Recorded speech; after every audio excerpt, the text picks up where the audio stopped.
My family tried to take me off life support for my inheritance after an accident, with my brother saying, "It's what he would have wanted." I woke up from the coma as he said it. My first words were to my lawyer, and they're about to find out they've been written out of everything. I'm Ethan, 32, male, and I can still feel the plastic taste of the breathing tube when I think about my brother smiling over my hospital bed. Before all that, before the accident, the machines, the beeping that burrowed into dreams, I was the boring, reliable one. I ran our dad's shop after he passed, kept the books straight, showed up on time, called our mom, remembered birthdays. Mark, 35, male, my older brother, was the show. Loud charm, big gestures, bigger messes. He'd crash on my couch with some new scheme, crypto, a podcast, flipping motorcycles in a storage unit, and I'd find receipts stuffed into the couch cushions like confetti from a parade he wanted someone else to clean up. Our parents were a study in denial and diplomacy. Linda, 58, female, our mom, perfected this soft-voiced manipulation where every favor was a moral test you failed by saying no. Charles, 61, male, our dad, loved us the way men love broken engines. If you keep tinkering, it might purr. He left the shop to me because I'd been running it for years, but he left the lake house to both boys. Translation, free battleground for Mark to throw tantrums in. There's a photo on my fridge of Dad at the lake, sunburned, holding a catfish with both hands like it was a trophy and a secret. After he died, Mark borrowed that photo for a memorial slideshow and returned it with a crease straight through Dad's face. Little things told the truth before anyone did. Claire, 30, female, my girlfriend, called me an anchor. She meant it in a sweet way, solid, dependable, but sometimes it felt like I was chained to everyone else's storms. The only person who ever told me I didn't owe my family a single extra breath was Nora, 40, female, my lawyer and friend from college. She drafted Dad's succession papers, kept them clean, airtight. She also knew to keep a second copy of everything somewhere Mark couldn't find it. "You're the softest touch with the heaviest boundaries," she'd joke. That's a dangerous combo around people who think love is a debit card. Red flags weren't flags so much as flares. Mark joked about the shop insurance more than once. "If anything ever happened to you, bro, I'd keep it running. It's what you'd want." He said it with a grin that never reached his eyes. Mom would pat his arm and say, "Your brother's just teasing. Family takes care of family." In our house, family meant whoever yelled last. The last normal memory is stupid. A Tuesday, late, the shop quiet, me eating cold lo mein off the parts counter and sorting invoices while rain ticked on the tin roof. My dad's watch, heavy, scratched, rested by the register where I always set it while I worked. I remember thinking I should put it away somewhere safe. I remember the smell of oil and sesame. Then headlights in the wrong lane, a horn that turned into a scream, glass like a fistful of stars, and the sudden absolute quiet of being nowhere at all. They told me later it had been 6 days. 6 days since a drunk driver plowed into my truck on Route 11 and turned the cab into a coffin of twisted steel and leaking brake fluid. 6 days of machines breathing for me while my brain supposedly rested, but that's not what it felt like inside. It felt like floating underwater, voices rippling in and out, familiar ones, but warped and echoing. I remember the antiseptic hum of the hospital, the air conditioner's whine, the sound of someone crying beside me. Then laughter, Mark's laughter. I was trapped in my own skull, unable to move, but I heard everything. Linda's sobs, Claire's shaky breathing. Then the sharp tone of Mark's voice saying, "It's cruel to keep him like this. He wouldn't want to live like that." And then, God help me, I heard the words that carved themselves into my bones. "It's what he would have wanted." That sentence broke through everything. I don't know if it was rage or terror, but I clawed my way up from the dark like something drowning. My eyelids fluttered open just as he said it again, his hand resting on the bed railing like he was blessing my death. He didn't even notice at first. It was Claire's scream that froze him. Doctors swarmed the room. Machines beeped like alarms in a dream. I remember the nurse crying, "He's awake! He's responding!" I tried to talk, but my throat was sandpaper and plastic. The only word I managed, barely audible, was lawyer. Claire knew exactly who I meant. She was already texting Nora before I could even blink again. Mark went white. He muttered something about shock and delirium. But his eyes, those darting, panicked eyes, gave him away. He'd already been planning the next step. When they cleared the room, I caught glimpses of hushed arguments in the hall. Linda's voice, muffled but sharp. "He didn't mean it, Mark. Just act normal." Mark's hissed reply. "He was supposed to die, Mom. The doctor said there was no chance." That line lodged somewhere deep in me. Supposed to die. Like it had been scheduled. Recovery was hell. I couldn't move my legs for weeks. The doctor said the damage was significant but not catastrophic. My willpower scared them more than my injuries did. Claire stayed every night, even when my mom brought comfort casseroles no one touched. Mark came twice, both times with flowers and crocodile tears.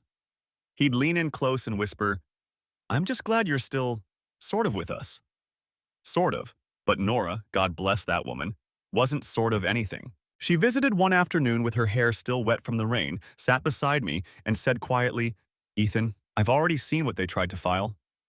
I blinked at her. She opened her briefcase, pulled out a manila folder, and slid it toward me.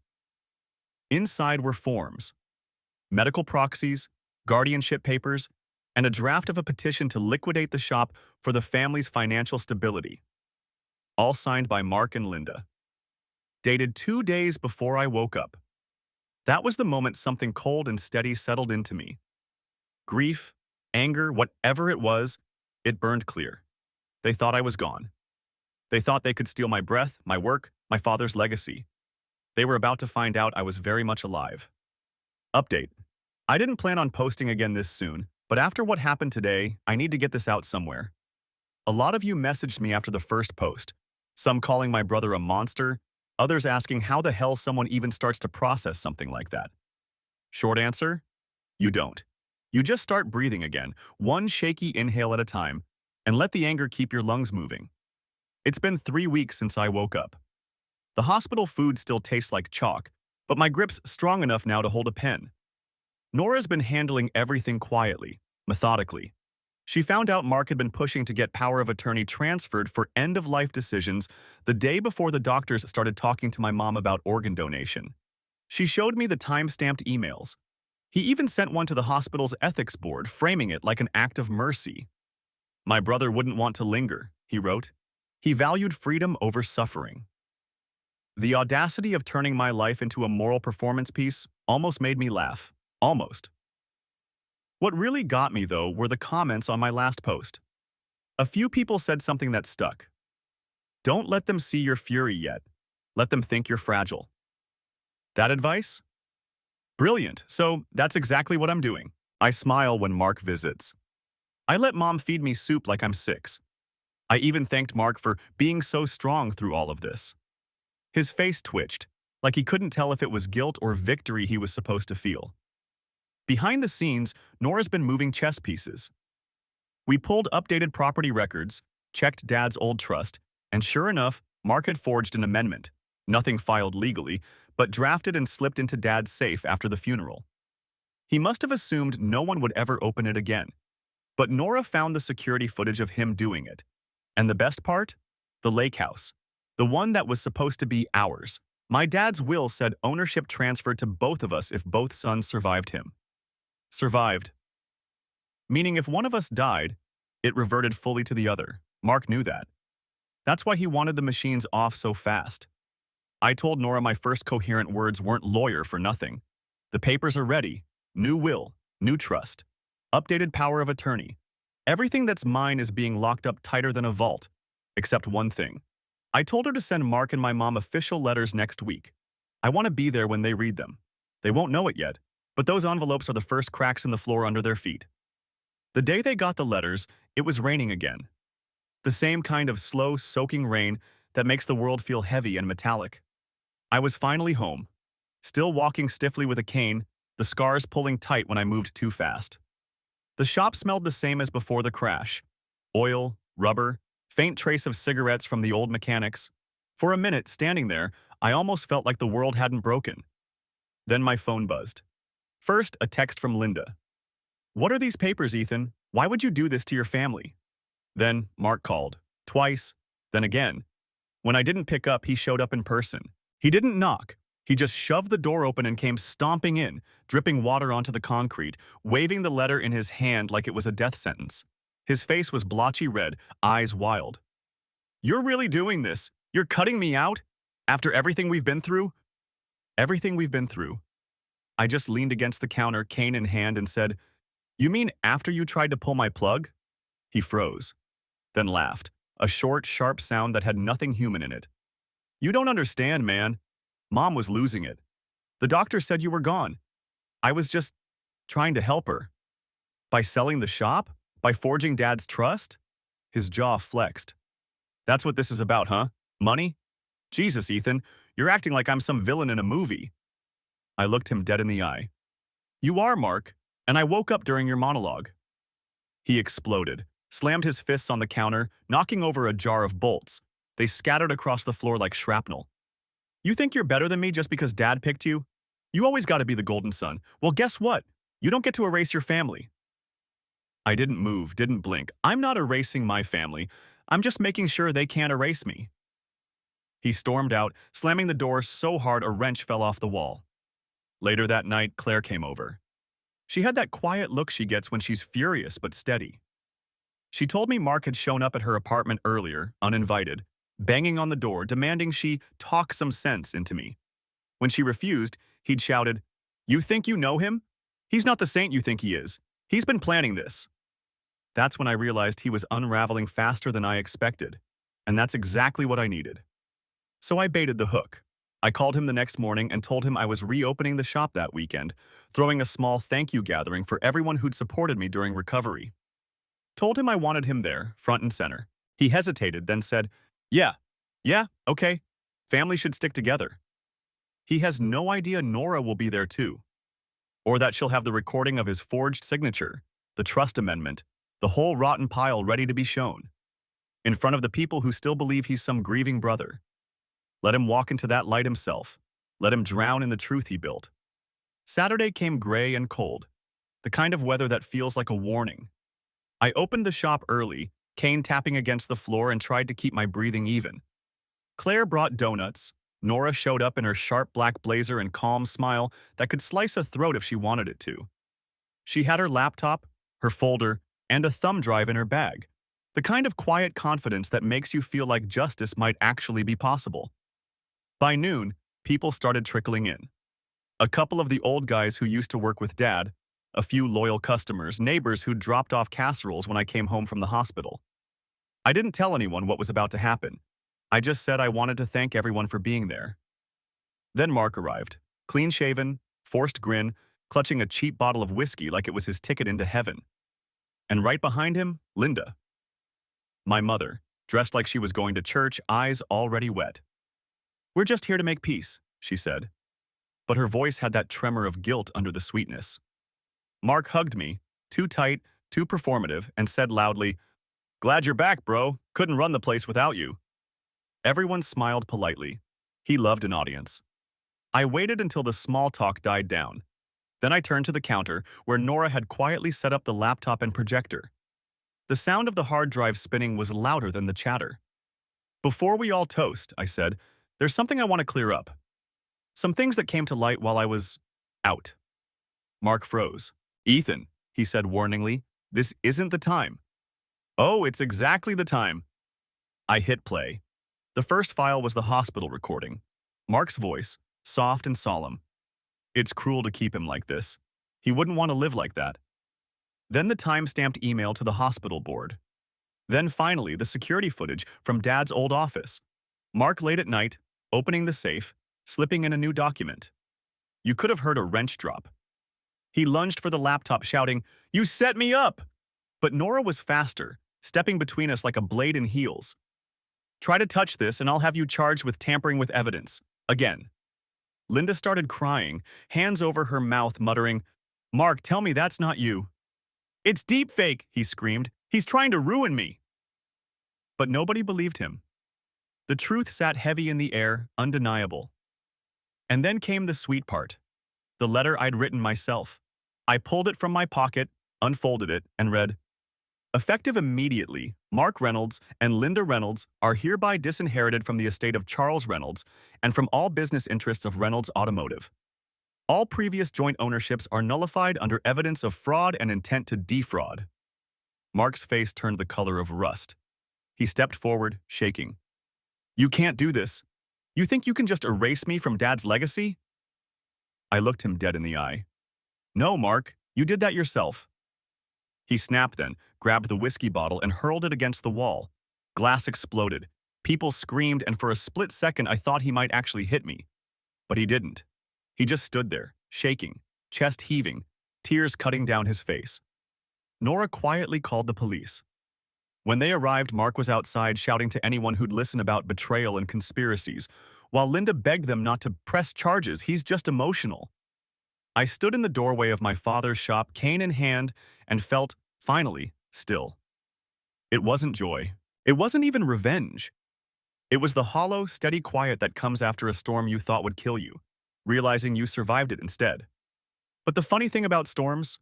Sometimes they circle back, because that night, around midnight, I saw headlights outside my house, and this time, they didn't keep driving. Update, yeah. I knew he wouldn't take it quietly. I just didn't expect it to spiral this fast. First off, thank you to everyone who's been following this mess and sending messages. Some of you said, "He's gonna snap, be careful," and I brushed it off. You were right. You were so right. The night after the confrontation at the shop, I woke up to the sound of gravel crunching outside my house. I live a little out of town, near the edge of the woods, so it's quiet enough that every sound hits different. I looked out my window and saw the shape of Mark's truck. Engine off, lights out, but he was sitting in the driver's seat smoking, just watching my house. I didn't go out, didn't even move the blinds, just called Nora and told her what was happening. Her voice was low, steady, like she'd been expecting this. She said she'd file for a restraining order in the morning and that I should call the police if he stepped foot on my property. I wanted to say something brave like, "He won't scare me," but honestly, he did. My own brother, the guy I used to share Pop-Tarts with and race bikes down the dirt road, he scared the hell out of me.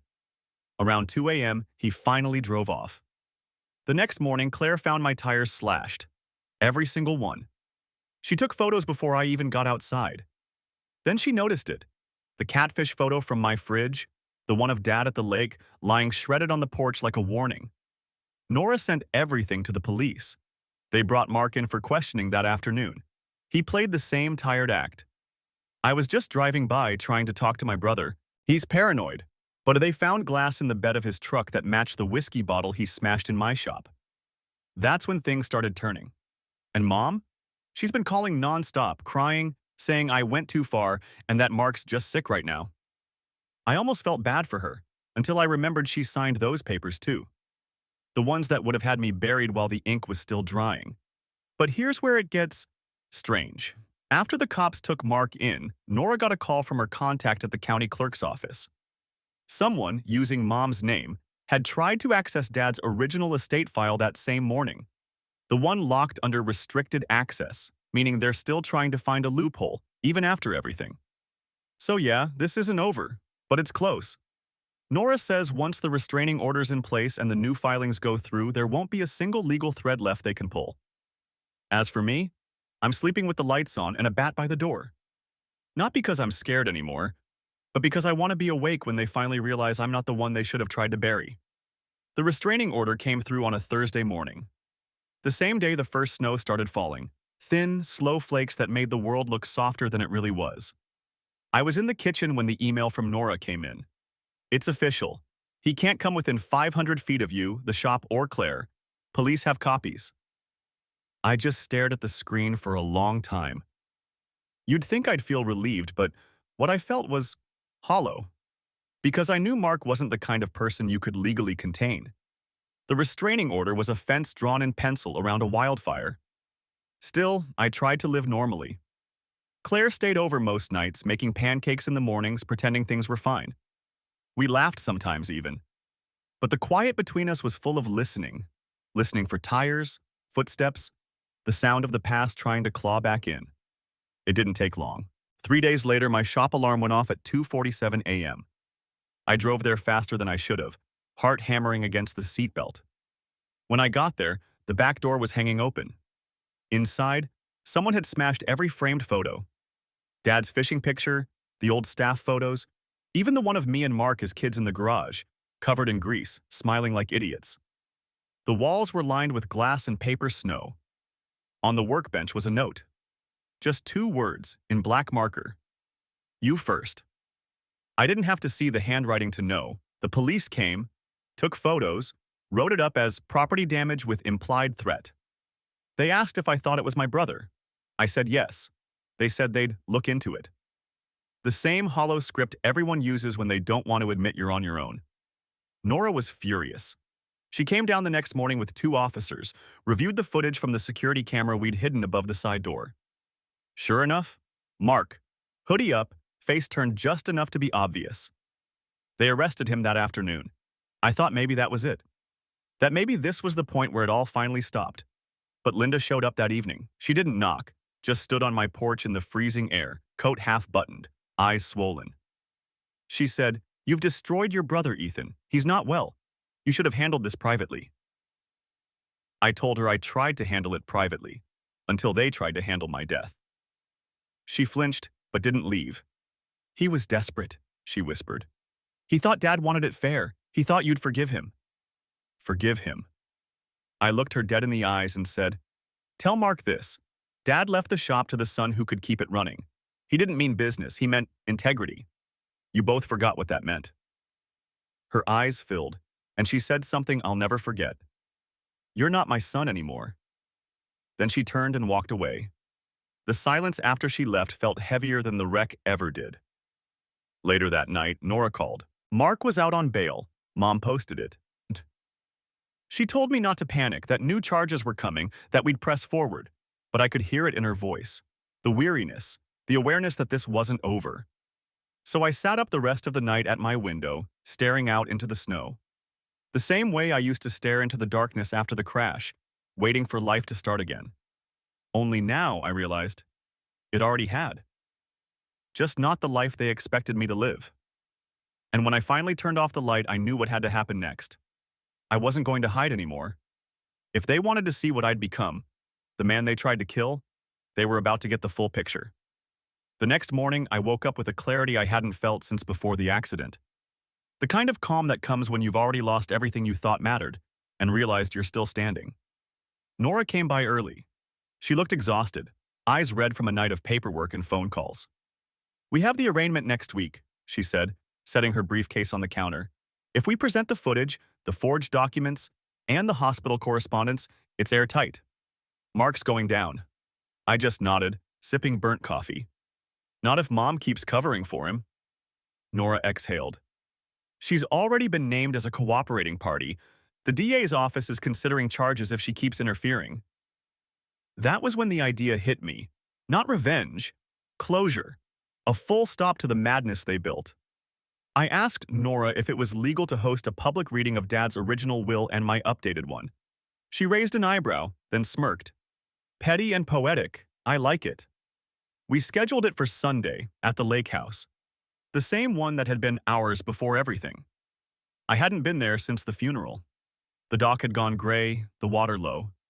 It felt haunted by a family that no longer existed. Claire helped me set up folding chairs on the porch. "You sure you want to do this?" she asked. "Yeah," I said quietly. "It's time to stop letting ghosts run the show." When Linda and Mark arrived, they didn't look like family anymore. She was pale and trembling. He looked hollow, gaunt, eyes rimmed red, the kind of anger that's half despair.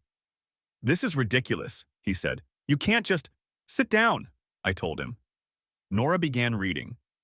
Dad's voice, through her cadence, filled the air. "To my son Ethan, who kept the promise to build, not destroy." It was like hearing him speak from somewhere better than this. Mark shifted, his jaw tightening.